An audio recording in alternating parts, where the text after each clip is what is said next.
ভাইয়েরা আমার, আজকে আলোচ্য বিষয় হচ্ছে আত্মা শুদ্ধি, নফসকে পরিশুদ্ধ করা। সেই নফস পরিশুদ্ধর ব্যাপারে আল্লাহ তাআলা কোরআন কারিমে কি বলেছেন, রাসূলুল্লাহর হাদিসে কি এসেছে, আমরা সেই আলোচনা শুনবো বিস্তারিত। এবং সাহাবায়ে কেরাম সেই নিজের নফসের ব্যাপারে কি বলেছেন এবং তাদের নফসটা কেমন ছিল, তাদের আত্মাটা কেমন পরিশুদ্ধ ছিল, সেই সম্পর্কে বিস্তারিত জানবো। আল্লাহ যদি তৌফিক দান করেন, ওমা তৌফিক ইল্লা বিল্লাহ, ইনশাআল্লাহ তাআলা। নফস মানে আত্মা, রূহ। নফসকে আপনার এই আত্মশুদ্ধি করার জন্য, ইলমে শরীয়ত শিখার জন্য যেমনি ভাবে উস্তাদদের কাছে আমরা যাই, ইলমে মারিফতের জ্ঞান অর্জন করার জন্য একজন পরিশুদ্ধ বিশুদ্ধ আল্লাহওয়ালা লোকের হাতে হাতে হাত রেখে বাইহাত গ্রহণ করা, এই আলোচনা ইনশাল্লাহ হবে। আমরা জানি এই ভারত উপমহাদেশ ইসলাম প্রচারের দিক থেকে যাদের অবদান বেশি ছিল, শাহজালাল আমিনী রহমতুল্লাহ আলাই, বাইজিদ বুস্তামি রহমতুল্লাহ আলাই, কানজাহান আলী রহমতুল্লাহ আলাই, এবং আপনার পুরপুরাত শরীফ আবু বকর আল কুরাইশি রহমতুল্লাহ আলাই, সেই সূরা থেকে সারসিনা শরীফের নাসারউদ্দিন রহমতুল্লাহ আলাই, মরহুম আবু জাফর রহমতুল্লাহ আলাই, এরপরে সুতরাং প্রফেসর আব্দুল খালেক রহমতুল্লাহ আলাই, রসুলপুরের দরবারের আক্তার হোসেন রহমতুল্লাহ আলাই, যারা ইসলামের অগাধ কাজ করে গিয়েছেন, এবং সোনাকান্দা, দামতি আড়াইবাড়ি, এবং পরে আপনার যতগুলো হক্কানি আল্লাহর ওলিদের দরবার আছে পুরপুরা মাসলাকে, যারা এই কাজগুলো করে গিয়েছেন আত্মা শুদ্ধির জন্য, আমরা এমন একজন আল্লাহওয়ালা ব্যক্তির হাতে হাতে হাত রেখে আমাদের অন্তরকে পরিশুদ্ধ করার দরকার। কি বলেন, ঠিক কিনা? আমার আল্লাহ রাব্বুল আলামিন কুরআন কারীমে সূরা তাওবা 119 নম্বর আয়াতে আল্লাহ তাআলা ঘোষণা করেন, ইয়া আইয়ুহাল্লাযীনা আমানুত্তাকুল্লাহ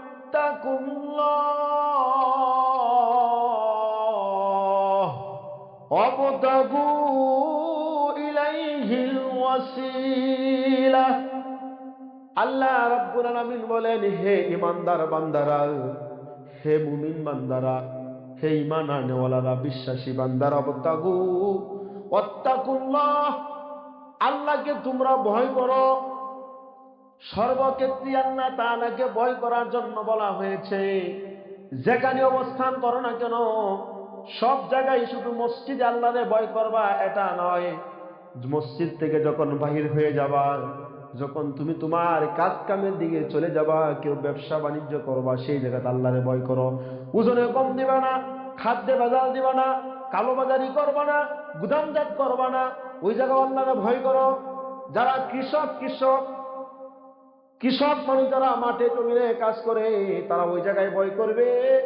ওই জায়গা নিজের জমিনের সাথে আরেকজনের জমিনের আইল কাটবে না, অন্যের সম্পদের গ্রাস করবে না। যে সমস্ত ভাইরা চাকরি করে, ওই জায়গায় তাদের আল্লাহর ভয় করতে হবে, যে আল্লাহর হুকুম পুঙ্খানুপুঙ্খানুভাবে মানতে হবে, আল্লাহর হুকুমের বিরোধিতা করা যাবে না। সময় যখন হয়ে যাবে, সময় মতো নামাজ আদায় করতে হবে, ওই জায়গার মধ্যে আল্লাহরে ভয় করতে হবে। ভাইরা আমার, সময়টা এবং সেই সময়ের প্রতি গুরুত্ব দিতে হবে। দায়িত্ব, আমার উপর যে অর্পিত দায়িত্ব আছে, সেই দায়িত্বটার প্রতি আমার গুরুত্ব দিতে হবে, এবং সেই দায়িত্বের প্রতি আমার অবহেলা করলে চলবে না। তো ওয়াত্তাকুল্লাহ, সব ক্ষেত্রে আল্লাহর ভয় করবে। মহিলারা আল্লাহরা ভয় করবে, ওই জায়গাতে তার ঘরে বসে সে যেন কোনো বেগানা পুরুষের সামনে না পড়ে, তার দৃষ্টি যেন চক্ষুগুলো যেন নিম্নগামী করে, ওই জায়গা মহিলারা আল্লাহরে ভয় করবে, বেপরদায় রাস্তায় চলাফেরা করবে না, স্বামীর আনুগত্য করবে। এরপরে ভাইরা আমার, বিভিন্ন জায়গায় আছে আল্লাহ বলছেন, পরে ওয়াবতাগু ইলাইহিল ওয়াসিলা, উসিলা তালাশ করো। উসিলা বলতে মুহাদ্দিসিনে কেরাম কি বলেছেন, মুফাসসিরিনে কেরাম এই আয়াতের তাফসীর করেছেন। উসিলা বলতে অনেক মুফাসসিরে কেরাম অনেকভাবে তাফসীর করেছেন।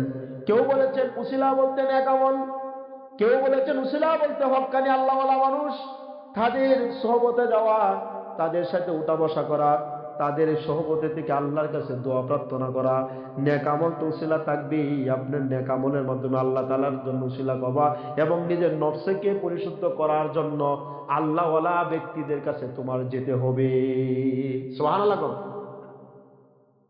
প্রিয় ভাইরা আমার, সেই ব্যাপারে আপনি শুনবেন নবীদের ব্যাপারে। নবীরা তো ছিল বেগুনা মাসুম, নিষ্পাপ। নবীদের পরে সাহাবায়ে কেরামের নফস কেমন ছিল, তাদের আত্মা কেমন ছিল, তাদের চিন্তা ফিকির কেমন ছিল, তাদের চেতনা কেমন ছিল। আর আপনার আমার চিন্তা ফিকির কেমন? ভাইরা আমার, আমার আল্লাহ পরে বলেন, ইয়া আইয়ুহাল্লাযীনা আমানুত্তাকুল্লাহ ওয়া কুনু মা'আস সাদিকিন। আল্লাহ বলেন, হে ঈমানদার বান্দারা, ওয়াত্তাকুল্লাহ, আল্লাহরে ভয় করো, ওয়া কুনু মা'আস সাদিকিন, সৎ আল্লাহওয়ালা নেককার ব্যক্তিদের সাথে সঙ্গবদ্ধ হয়ে যাও। তাদের কি করো? সৎ আল্লাহওয়ালা ব্যক্তির সাথে উঠা বসা করো। বার আমার ফারুকে আজম উমর ইবনুল খাত্তাব রাদিয়াল্লাহু তাআলা আনহু, তিনি আমার উনার নফস কেমন ছিল, দয়ার নবীজি আলোচনা করতেছিলেন। হে উমর, আমি যখন মেরাজের রজনীতে আল্লাহর দিদার লাভ করলাম, আমি যখন জান্নাত সফর করলাম, জান্নাত যখন ভ্রমণ করলাম, তখন আমি একটি বালাখানা দেখতে পেলাম। আমি জিজ্ঞাসা করলাম, এই বালাখানাটা কার? বলা হয়েছে উমর ইবনুল খাত্তাব রাদিয়াল্লাহু তাআলা আনহুর বালাখানা। এত সুন্দর, তোমার একটা আলাদা কক্ষ নির্মাণ করা হয়েছে জান্নাতে। সুবহানাল্লাহ বলেন।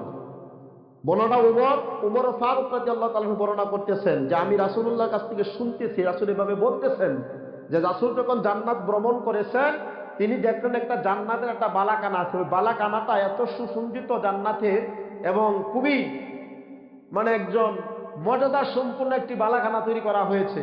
তা রাসূলুল্লাহ চিন্তা করলেন, আমি সেই জান্নাতের বালাখানার ভিতরে আমি প্রবেশ করব। মনে মনে ধারণা করলেন আমি যাব, কিন্তু এরপরে চিন্তা করলেন আত্মমর্যাদার বিষয়। উমর তো একজন আত্মমর্যাদা সম্পন্ন ব্যক্তি, তার অনুমতি ছাড়া আমি কিভাবে জান্নাতে প্রবেশ করব?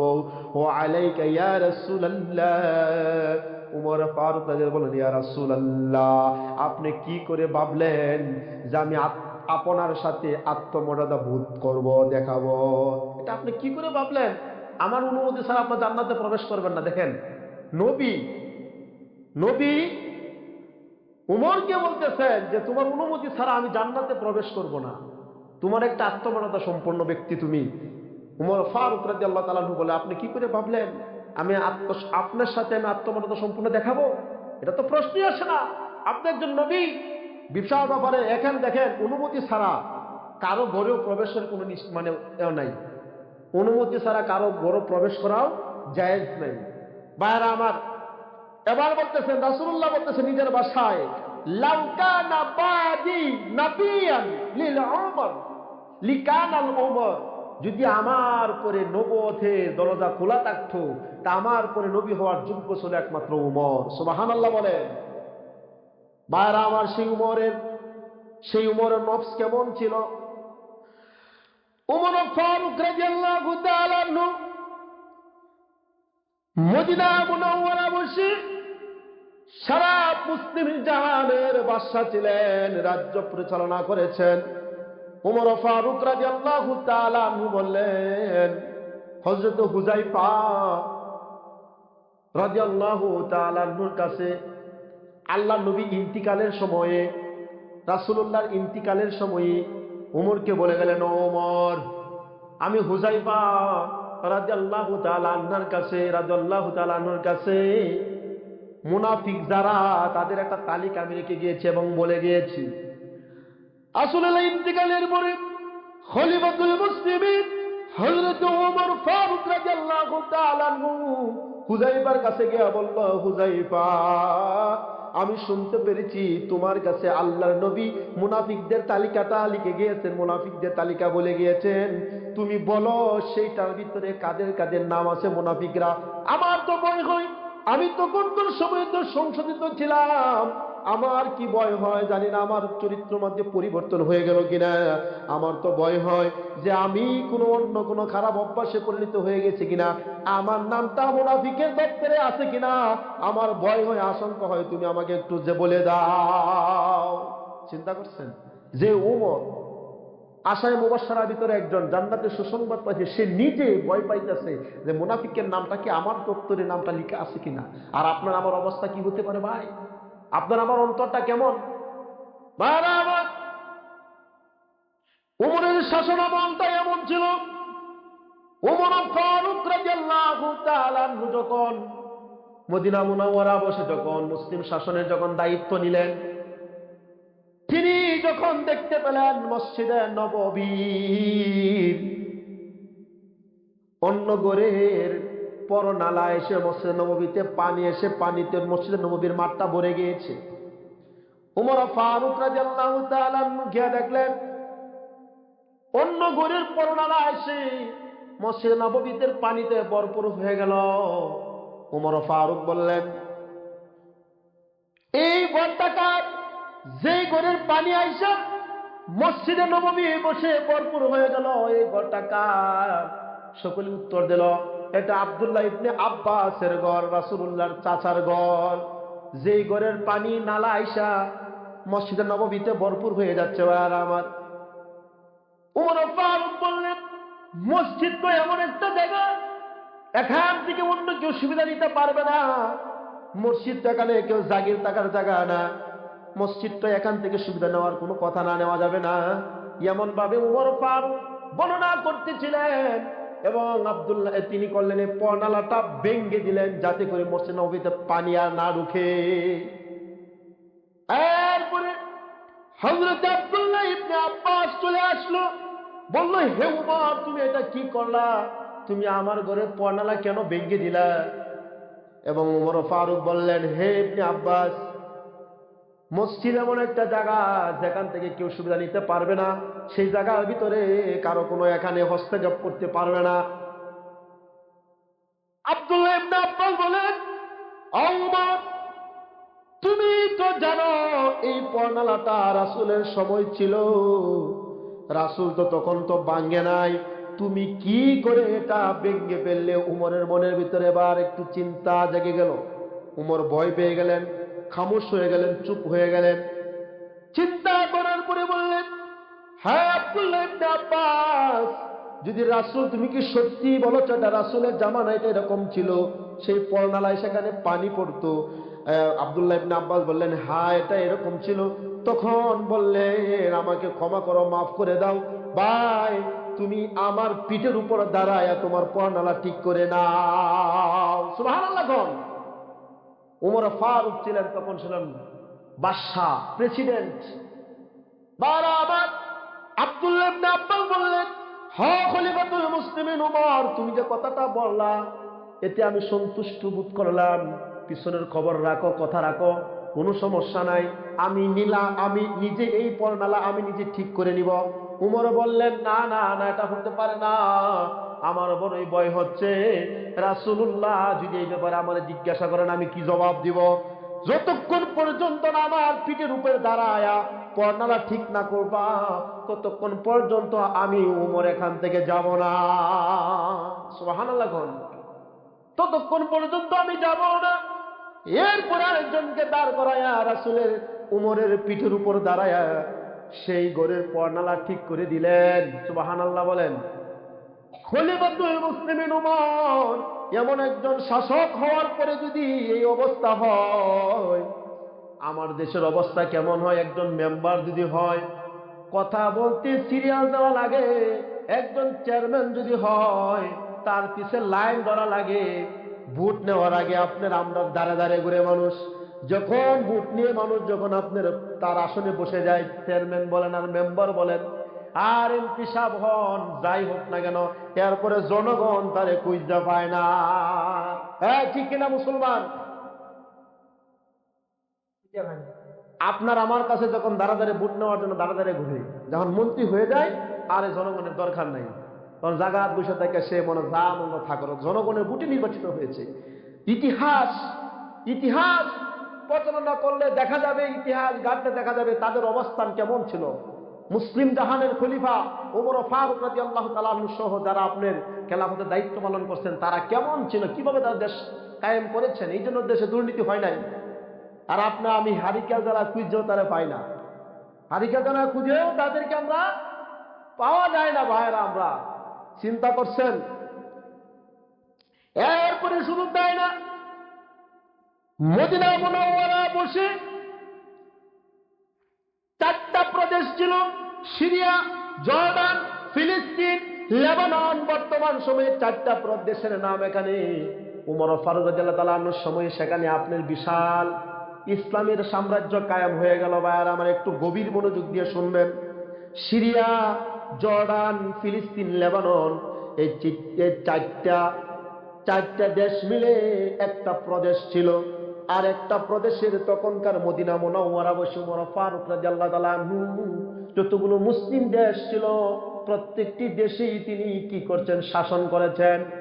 এই 4টা দেশের ভিতরে একজন গভর্নর নিযুক্ত করা হলো। সেই গভর্নরের নাম হলো আপনার হুযাইফা। গভর্নরের নাম ছিল উবাই রাদিয়াল্লাহু তাআলা আনহু। উবাই রাদিয়াল্লাহু তাআলা আনহু। ভাইরা আমার, সেই গভর্নর যখন দায়িত্ব দেওয়া হলো, হঠাৎ করে মদিনা মসজিদে হঠাৎ করে উমর ফারুক রাদিয়াল্লাহু তাআলা আনহু সিরিয়া আসলেন পরিদর্শন করার জন্য। হে উবাইকে বললেন, ও ভাই, আমি এই উবাই এখানে দায়িত্ব থাকার কারণে ইসলামের প্রচার এবং ব্যাপক প্রসার হলো। ওই জায়গার ভিতরে সবচেয়ে বেশি খাদ্য শস্য হইতো বেশি। সিরিয়া, জর্ডান, লেবানন, ফিলিস্তিনিতে খাদ্যের গোডাউন ছিল এবং যত প্রকারের মুসলিম দেশের খাদ্য সামগ্রী ছিল সব গোডাউন এখানে ছিল। এখানে অনেক পরিমাণে, বিপুল পরিমাণে কৃষিকাজ হইতো। সুবহানাল্লাহ বলেন।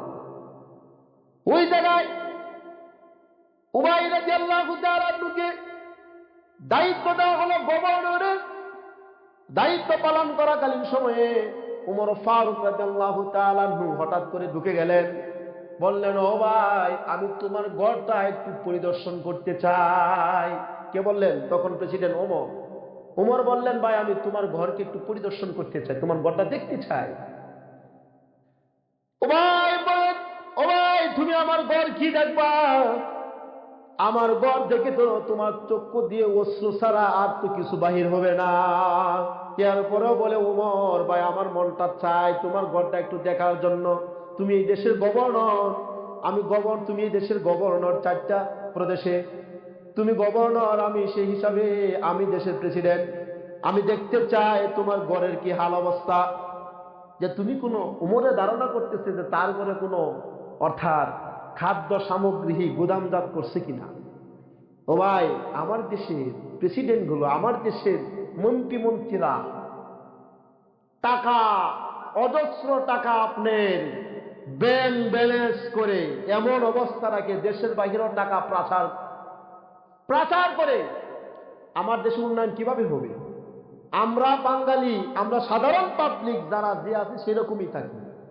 কোটি কোটি টাকা বাংলাদেশ থেকে পাচার হচ্ছে। এই দেশ স্বর্ণ দিয়ে বেড়ে যাইতো ভাই। প্রত্যেকটা কাজে আপনার দুর্নীতি। চিন্তা করেন, ওমর ফারুক রাদিয়াল্লাহু তাআলা আনহু বলতেছে যে আমি তোমার ঘরটা একটু পরিদর্শন করতে চাই। তুমি এলাকার গভর্নর, মনে মনে চিন্তা করতেছে তার কাছে কিছু খাদ্য সামগ্রী আছে কিনা। উবাই তারে নিয়ে ওমর ফারুক রাদিয়াল্লাহু তাআলা আনহুকে নিয়ে যখন হাঁটতে শুরু করলেন, লেবাননের শহর থেকে মাথা পর্যন্ত বাহির হয়ে যাচ্ছে। যেখানে বড় বড় গুদাম, খাদ্যদ্রব্য যেখানে ছিল, সেই জায়গাটা খাদ্যদ্রব্য যেখানে ছিল সব বড় বড় গুদামগুলো পার হয়ে যাচ্ছে। উমর এবার বলে, ও ভাই, তোমার ঘর কোথায় আমাকে দেখাও না, আর একটু সামনে যাও, দেখতে পারবা ভাই। ভাই যাওয়ার পরে লেবাননের শেষ প্রান্তে, শহরের শেষ প্রান্তে গিয়ে গ্রামের ঝুপড়ার ভিতরে একটা খেজুরের ছোট্ট একটা ঘর দেখাইলো। ভাই, ওই যে এটা আমার ঘর। সুবহানাল্লাহ। একজন গভর্নরের ঘর, খেজুরের ঘর। উমর ফারুক রাদিয়াল্লাহু তাআলা আনহু সেই গভর্নরের ঘর পরিদর্শন করলেন, চতুর্দিকে চোখ ঘুরাইলেন আর দেখলেন ঘরের মধ্যে কোনো আসবাবপত্র নাই, কোনো খাদ্য সামগ্রী নাই। জিজ্ঞেস করলো, ও ভাই তোমার ঘরে তো কোনো আসবাবপত্র নাই, খাদ্য সামগ্রী নাই, বিষয়টা কি? বলে, আমার আসবাবপত্র এই যে দেখেন, একটা জায়নামাজ আছে, এই জায়নামাজে আমি দাঁড়ায় ইবাদত করি সারাদিন রাষ্ট্রের কাজ পরিচালনা করার পরে। রাতের বেলা যখন আমি দাঁড়িয়ে যাই, তখন আমি এখানে দাঁড়িয়ে যাই, নামাজ আদায় করে যখন ঘুম আসে আমি ঘুমিয়ে যাই। এটা হলো আমার সামগ্রী, আর তো সামগ্রী নাই। আর খাদ্যর জন্য একটা ছোট্ট পেয়ালা আছে, একটা ছোট্ট বাটি আছে, এটা বাহির করে ওমরকে দেখাইলেন, ও ভাই দেখো, এই বাটির মধ্যে শুধু পানি ছাড়া আর কিছুই ছিল না। ওমর ফারুককে বললেন, ভাই রাষ্ট্রের কাজে সারাদিন ব্যস্ত থাকি, খাদ্য সামগ্রী সংগ্রহ করার সময় আমার হয় না। আমাকে এলাকার একজন মহিলা 2 দিনের কিছু রুটি দিয়ে দেয়, এই রুটিগুলো আমি খাই। রুটি যখন শক্ত হয়ে যায়, শুকনা হয়ে যায়, ওই পানির মধ্যে ভিজাইয়া আমি রুটিগুলো খাই। সুবহানাল্লাহ বলেন না? ওরে বাবা আমার, একজন গভর্নর যদি এই অবস্থা হয়, শুকনো রুটি পানিতে ভিজিয়ে খায়, ইতিহাস সাক্ষী দেয় ওই মানুষগুলোর আত্মা ছিল সবচাইতে পরিশুদ্ধ। এরাই হবে জান্নাতের মেহমান, এরাই হবে জান্নাতের যুবক। সুবহানাল্লাহ। আমার ইতিহাস থেকে সাক্ষ্য নেওয়া উচিত, যদি আমার দেশে চুরি না হয়, ডাকাতি না হয়, যদি কারো মাদক গুদামজাত করা না হয়, যদি আপনার টাকা দেশে পাচার না করা হয়, তাহলে আমার এই দেশের কোনো মানুষ আর দরিদ্র থাকবে না, প্রত্যেকটা মানুষই স্বাবলম্বী হয়ে যাবে। সুবহানাল্লাহ। ভাইরা আমার, অনেক মজার ঘটনা। আমরা তো মুসলিম জাতি হিসাবে আমাদের কর্তব্য হলো সাহাবায়ে কেরামের অনুসরণ করা। সাহাবায়ে কেরামের অনুকরণ না করলে আপনি কখনোই আপনার আত্মাকে, অন্তরকে পরিশুদ্ধ লাভ করবে না। সাহাবায়ে কেরামের জীবনী পড়বেন এবং ওলি আল্লাহদের জীবনী পড়বেন, যে সমস্ত ওলিরা হক আল্লাহ ওলি ছিলেন, তাদের জীবনী পড়লে বুঝতে পারবেন যে আপনার আমার নব কোন দিকে যাচ্ছে। ভাইরা আমার, হযরত আবু হুরায়রা রাদিয়াল্লাহু তাআলা আনহু ছিলেন সাদাসিধে মানুষ, সুফি সাধক। তিনি আপনার গভর্নরের দায়িত্ব পালন করেছিলেন। এক জায়গায় তিনি আপনার কোনো খাদ্য সামগ্রী সংগ্রহ করতে পারেন নাই। সামান্য কিছু বিষয় নিয়ে তিনি থাকতেন, চলতেন। তাদের জীবনটাই এমন ছিল, তারা অতিরিক্ত তাদের কাছে, অর্থাৎ যা আপনি প্রাপ্য দেওয়া হয়ে যায়, বেশি গ্রহণ করতেন না। ওমর ফারুক রাদিয়াল্লাহু তাআলা আনহুর শাসনামলে, ভাই একটু খেয়াল করবেন যুবক ভাইরা, আপনারা এই দেশ, নিজের গ্রাম সংশোধন করার জন্য যুবকদের ভূমিকা অগ্রগামী। যুবকরা যদি আপনার দুর্নীতির অর্থাৎ রুখে দাঁড়ায়, যে দুর্নীতি করতে আমরা দিব না, নিজেরাও দুর্নীতি করব না, অন্যকে দুর্নীতি করতে দিব না, তাহলে আপনার আমার গ্রাম, আমার ইউনিয়ন সব দুর্নীতিমুক্ত হবে, ভালো হবে, সবাই স্বাচ্ছন্দ্যে বসবাস করতে পারবেন। এই জন্যই সব থেকে, নিজের সব থেকে আপনার দুর্নীতির বিরুদ্ধে রুখে দাঁড়াতে হবে। সংস্করণ যদি করতে চান, নিজেরা ঠিক রেখে এরপরে আপনার সমাজে আপনার সেটা বাস্তবায়ন করতে হবে। না হলে আল্লাহর দরবারে কাজ করায় দেখেন, আখিরের পরকালে যখন আল্লাহর কাজ করা যখন দাঁড়িয়ে যাবেন, তখন আপনার জবাব দিতে হবে, সেখান থেকে রেহাই পাবেন না। কোন উকিল মুক্তা আপনাকে সেখান থেকে কেউ বাহির করতে পারবে না। আল্লাহর কাছে জবাবদিহি করতে পারলে যখন দিতে পারবেন না, তখন আল্লাহ বলবেন, ও আমার ফেরেশতারা জাহান্নামের দিকে নিয়ে যাও, কন্যা নাউজুবিল্লাহ। এই জন্য সত্য কথা সব জায়গায় বলবেন। আপনার সত্য কথা খুব তিতা লাগে, সত্য কথা খুব তিক্ত, মধু নয়। কারণ কি জানেন, অন্যায়ের বিরুদ্ধে কথা বলতে গেলে এটা আপনার জন্য ভালো লাগতো না। আপনি সত্য কথা বলবেন, তার কাছে তিতা লাগবে, আপনার তার শত্রু হয়ে যাবে। এটাই দেখবেন সমাজ। কিন্তু সত্য কথা যে বলবে না, হাদিসের ভাষণ সে হলো বুবা শয়তান। যে সত্য কথা বলতে দ্বিধাবোধ করে, সে হলো বুবা শয়তান। যে যেখানে আছে সেখান থেকে সত্য কথা বলবেন, প্রতিবাদ করবেন। ভাইরা আমার, ওমর ফারুক রাদিয়াল্লাহু তাআলা যখন রাষ্ট্রনায়ক ছিলেন, তখন ওনার তেমন ভালো কোনো পোশাক ছিল না। প্রত্যেকের ভাগ্যে এক টুকরা করে কাপড় পরলো। যে কাপড় পরছে বাইতুল মালের কাপড়, পোশাক উমরের হয় না।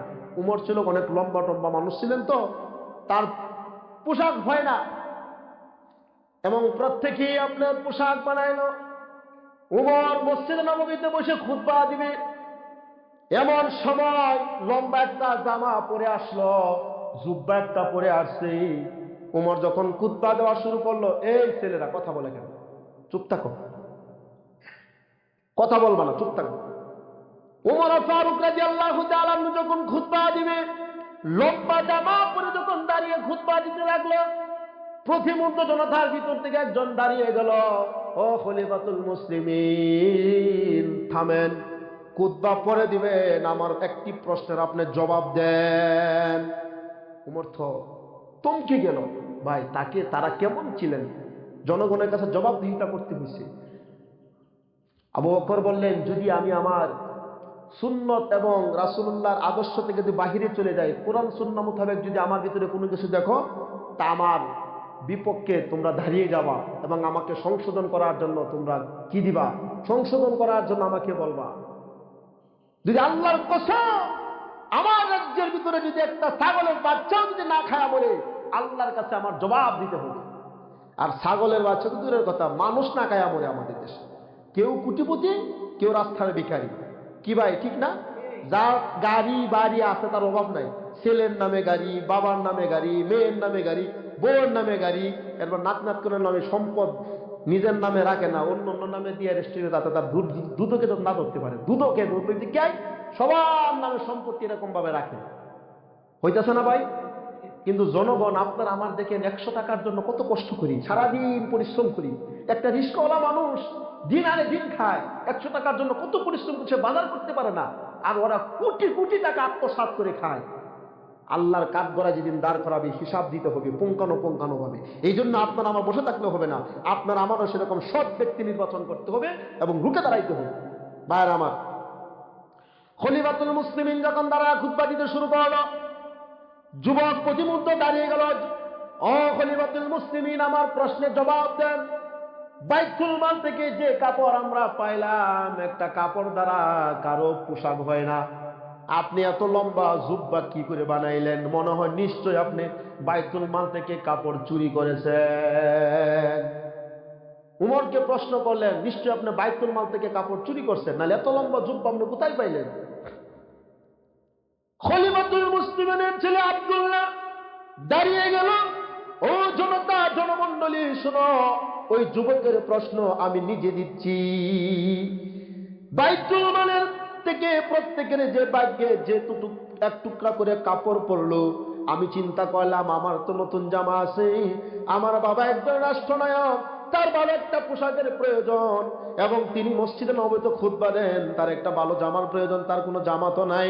তাদের একটা জামা ছিল, ওইটা আপনার ময়লা হয়ে গেলে ধুয়ে শুকাইয়ে তারপরে এটা আবার পরতেন, রোদে বসে থাকতেন, একটা কম্বল দিয়ে শরীরটা মুড়িয়ে রাখতেন, কাপড়টা শুকাইলে এইটা পরতেন। আর আপনার আমার জামার অভাব নাই। বারাবার আব্দুল্লাহ বলল, আমার বাগে যে কাপড়টা পরলো, আমার কাপড়ের বাগ আর আমার বাবার কাপড়ের বাগ দুইটা মিলাই একটা জামা আমার বাবাকে দিলাম তৈরি করার জন্য। সুবহানাল্লাহ বলেন। যুবকের ভুল ভেঙে গেল, যে সত্যি একজন রাষ্ট্রনায়ক হতে হলে এমন হওয়া উচিত, একজন প্রেসিডেন্ট হতে হলে দেশের এমন হওয়া উচিত যে কখনো বাইতুল মালের অতিরিক্ত টাকা নেয় নাই, যা নির্ধারণ ছিল তা দিয়ে যে চালায়। ভাইয়ের আমার, সময় সংক্ষিপ্ত, আমি আর সামনে অগ্রসর হব না। মূল কথা হলো আত্মসংশোধন। রাসূলুল্লাহর হাদিসে আসছে, আন আবু হুরায়রা রাদিয়াল্লাহু তাআলা আনহু ক্বালা রাসূলুল্লাহ সাল্লাল্লাহু আলাইহি ওয়াসাল্লাম ইন্নাল্লাহা লা ইয়ানজুরু ইলা সুওয়ারিকুম ওয়া আমওয়ালিকুম ওয়ালাকিন ইয়ানজুরু ইলা কুলুবিকুম ওয়া আমওয়ালিকুম, রাওয়াহুল মুসলিম ওয়াল বুখারী। এখানে হাদিসটাতে আসছে হযরত আবু হুরায়রা থেকে বলেন, রাসূলুল্লাহ সাল্লাল্লাহু আলাইহি ওয়াসাল্লাম বলেছেন, নিশ্চয় আল্লাহ তাআলা মানুষের চেহারা সুরতের দিকে লক্ষ্য করেন না। কার চেহারা ভালো সুন্দর মোটা তাজা এটা আল্লাহ দেখবেন না, কি দেখবেন? ওয়ালাকিন ইয়ানজুরু ইলা কুলুবিকুম ওয়া আমওয়ালিকুম, তাদের অন্তর এবং আমলকে দেখবেন। সুবহানাল্লাহ। বুখারী মুসলিমের সহিহ হাদিস। ভাই, আল্লাহ তাআলা কারো চেহারা সুরত দেখবেন না, দেখবেন অন্তর, তাকওয়া, তোমার নফস ঠিক আছে কিনা, তোমার অন্তর ইবাদত করতেছো, ওটা তোমার কতটুক আল্লাহ সন্তুষ্টিজনক এটা আল্লাহ দেখবেন, এটা দেখবেন। ভাই আমার, এই হাদিসটা এটাই বলা হয়েছে, তাহলে আমরা যা কিছু করব আমরা আল্লাহ সন্তুষ্টি রাজি খুশি করার জন্য, আর আমাদের নফসকে পরিশুদ্ধ করার জন্য আল্লাহ ওয়ালা লোকদের সংঘর্ষে থাকবো, তাদের হাতে হাত রেখে বাই হাত গ্রহণ করব, তাদের সাথে উঠা বসা করবো, তাহলে আপনার আমার নফসকে অর্থাৎ পরিশুদ্ধ করতে পারবো। ভাইয়েরা আমার, আল্লাহ রাব্বুল আলামিন সকলকে এই অল্প আলোচনা শোনা এবং বোঝার তাওফিক মৌলানা আমিন ওয়া আখির দাওয়ানা আলহামদুলিল্লাহ। আসসালামু আলাইকুম ওয়া রাহমাতুল্লাহি তাআলা ওয়া বারাকাতুহু।